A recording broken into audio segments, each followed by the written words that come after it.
I totally forgot. Wait, are we doing live? Live. I forgot the studio. See how it works. Do. We're live. Do. Totally forgot. There we go. Don't need to do that right now. Video capture. There we go. And we see, and we're live. Look at that. We are live. Hey, it's been a while. I think we're live on YouTube World. It's been 2 months since you've seen the 5 a.m. Mester Scrum Show go live. I still look the same. Got my hair cut nice and tight because I'm like, you know what? I need to do a show. I haven't done a show in a while. I need to get back on the kicker for this. And so we're live. We started just before the 6 a.m. hour. I am going to do this show at 5 a.m. in the morning in that time slot because people wake up back. People are back in the house. Spent past 2 months getting the house back in shape so we can move back in.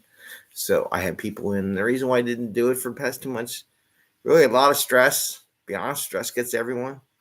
And trying to get the house done, ready and back to shape so my family can move back in from the rental. So a lot of construction going on early in the morning, get prepped, get ready for them to come in the door, get myself prepped and ready for them to come in the door. And but we're almost there. So my office is still a mess because still got tons of stuff in it all over the place. But slowly we're back in the house a little bit. So anyway, 5 a.m. Mester Scrum Show. I know this is early in the morning. It's like 6 o'clock in the morning here on the East Coast. This is our 810th episode of the 5 a.m. Mester Scrum Show. And I know the algorithms, and I know that if I do it this early and not many people on LinkedIn are up yet, really should be at 9 o'clock. I don't know. Should I do it at 9? I don't know. Should I post it at 9? Maybe. But we are definitely doing the YouTube world here now. And there's all kinds of activity going on in the household because I can hear something going on in the background. So that's why we really need to be up in the 5 a.m. hour. I was up, did half my workout, decided it was time to do the show. Found fortune cookies, so we're going to do Fortune Cookie Friday today. And today I want to talk a little bit about Burndown charts because this is a show about Scrum and Agile and stuff like that.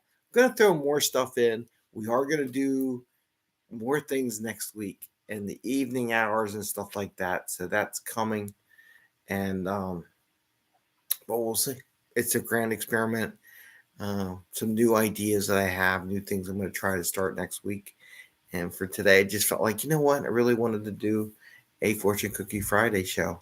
And you know how hard it was for me to find fortune cookies in South Philly? There's a lot of Chinese, Asian supermarkets, but a lot of them didn't have any fortune cookies. I had to go like a couple markets, and I found one. I got lucky. I was like, oh, there they are. One place that they haven't had it in a while. I'm like, oh yeah, I figured that. So, but I do have the fortune cookies. I don't know where they're made, but I got fortune cookies, so we're gonna do that today and talk about Burndown charts. And I hope your day is going well. Things are positive and a positive vibe, going in a positive direction, and hope it can bring some joy and happiness and some little knowledge of stuff. And always remember, you can always ask me questions, send me emails, send me messages via LinkedIn, Twitter, Instagram, any one of the social media engines, TikTok if you like, and we'll get back to you. Maybe we'll post something on the show. So I got a couple over the past 2 months, been writing down some concept ideas and some show topics and things I have encountered over past 2 months with coaching people and working with organizations that I'll share as we go. And hopefully it helps you out, right? And I got some new concepts for coaching that I'm going to be instilling and offering in the future. I want to do something different. I don't want to do the same old teach a class, teach a class and things like that. I want to get a new level of coaching, help people become better agilists, but our people at Scrum, Kanban, whatever their business model is, and also better use of their time. And that's where we're going to talk about the Burndown chart. So with that, I have a marker and I have a mini whiteboard. Look at that. Show A10. Sweet. Anyway. Oh, you know what? Maybe we have some new people. Probably not. There's no one online right now.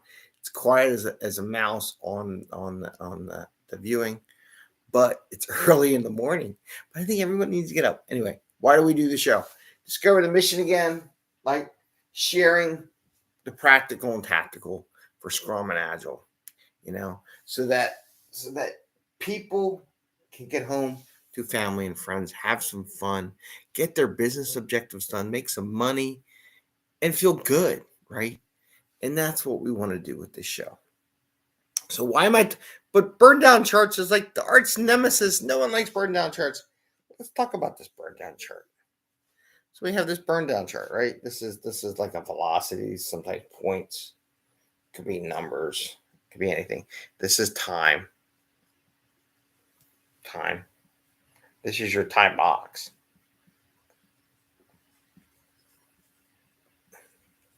Right? And as I always say, this line from here, like here's our velocity, here's the number of stories the team commits to, and here's the end of the time, and you draw the line. That line means nothing. It's just to give you a visual direction of what it is. There's a point there. Being exactly on that line is very hard to do, and very few teams do it. It's more of a staircase usually. But I'm going to talk about a pattern where the Burndown, like this, and maybe it comes down like that, right? So for the whole time box, no change, no stories done, no nothing, right? Don't see anything there. How do you know how you're doing? You know what that causes? That causes more conversation related to what's going on. More time spent in those darn meetings. And remember how we say use your time effectively? So we're going to talk about using your time effectively. So I have a lot of groups that are doing this shape, right? But you know what they're not doing? So they have stories, okay? But they're not writing subtasks, okay? They're just doing the story, and the story takes 14 days to get done, or 12.9 days, or some weird number. If you get into math on this stuff, you're taking Scrum too much, literally. I'm telling you right now, start doing math. It's too literal. And you're thinking too hard. So if I have a story, let's say, so I have this, and I have a story, and I have my storyboard that goes across, right? And in Jira and all these systems, you can do it by people, by story, by epic. You can come up with things. But let's say I have a couple tasks under that story. And here is the to do, doing, and done. Right? And then the story. Now, what you do, if you have this, yes, make the story smaller. Great idea, but you still want business value, right? Start doing, the subtasks. Why do I say that? Why do I say, Greg, subtasks are so boring, so tedious to do the subtasks, right? And we still got to be within 15 minutes back because the show's in 15 minutes. What this allows people to do is look at that storyboard. We're getting away from storyboards to electronics, but look at the storyboard. See what is next to be worked on these stories, okay? Because this doesn't tell you anything. Where the storyboard helps you is people can look at it before these tech meetings. When you have these tech leads say, okay, what help do you need? And you're sitting here with 5, 6, 8, 10, 12 other people on this tech call, and you're like feeling like you're in a meeting and you're not coding. You're not delivering product. Well, if you have the subtasks, these so-called tech leads can see where you're at on your work, right? You don't need to tell everybody what you're doing.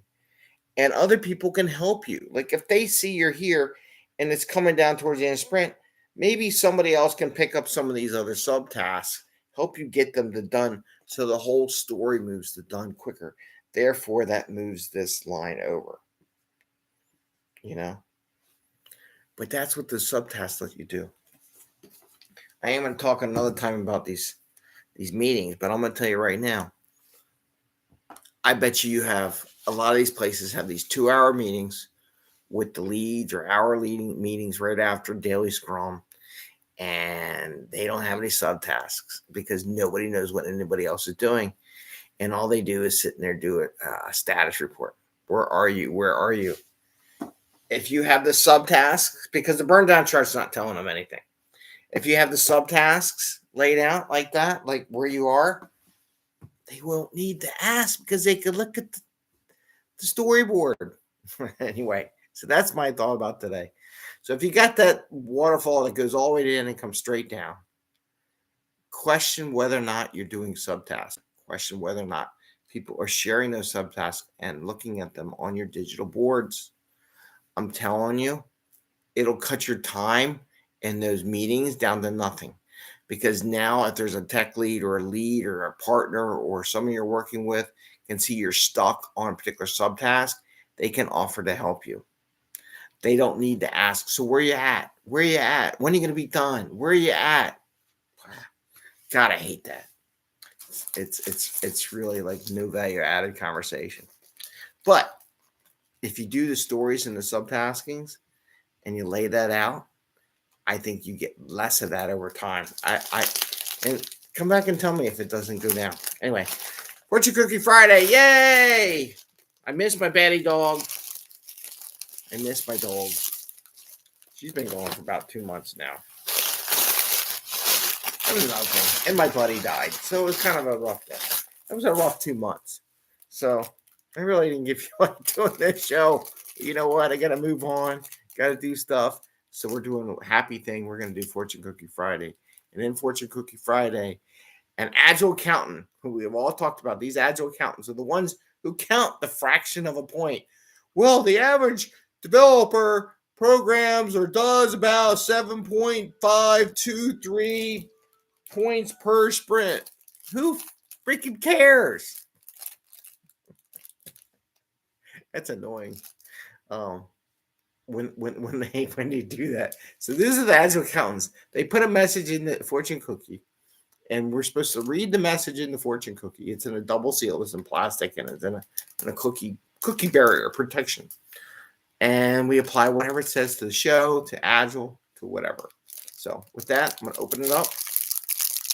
And again, we want to keep the show within 15 minutes, the length of a daily stand-up. If your stand-ups are longer than 15 minutes, call me. Let's chat. Maybe you need a coach because there's no reason on this planet Earth a daily scrum needs to be longer than 15 minutes. And there's lots of stuff going on around you that aren't set up correctly. So here's the fortune cookie. We're going to open it up. All right. I don't have a dog to eat my fortune cookie. Where's my cat? Where's Bubbles? Bubbles. You see Bubbles. Bubbles hasn't been here in a while. Okay. Ooh, I love this. It's better to ask some questions than to know all the answers. This is so agile. This is so good. It's better to ask some questions than to know all the answers.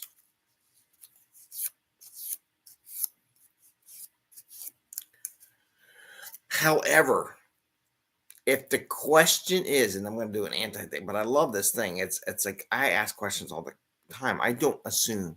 Work with so many people lately that assume such and such knows such and such. And my experience is they don't know such and such and such and such. And you really need to tell them directly so they know exactly what you're talking about. And don't assume they picked up on some 5th level conversation in a 200-page presentation that they got that, right? So it is better to ask some questions than to know the answers. What I'm going to apply to this thing is we don't want to spend all day in these post Scrum Plus time things giving status reports on where everyone is. So that's just asking the question where you're at. Are you stuck or anything? That is part of daily scrum. That should be all done in 15 minutes. I'm trying to save you all time. So that question is actually in the daily scrum because the teammates say what that is. What's going on is that we want to make sure that they can see visually where we all are at. So they do kind of know where you're at before you getting into these post scrum discussions so that they know a lot more rather than going from a blank slate. The more of a blank slate they're going into, the longer those stupid meetings are going to last. Just giving that to you.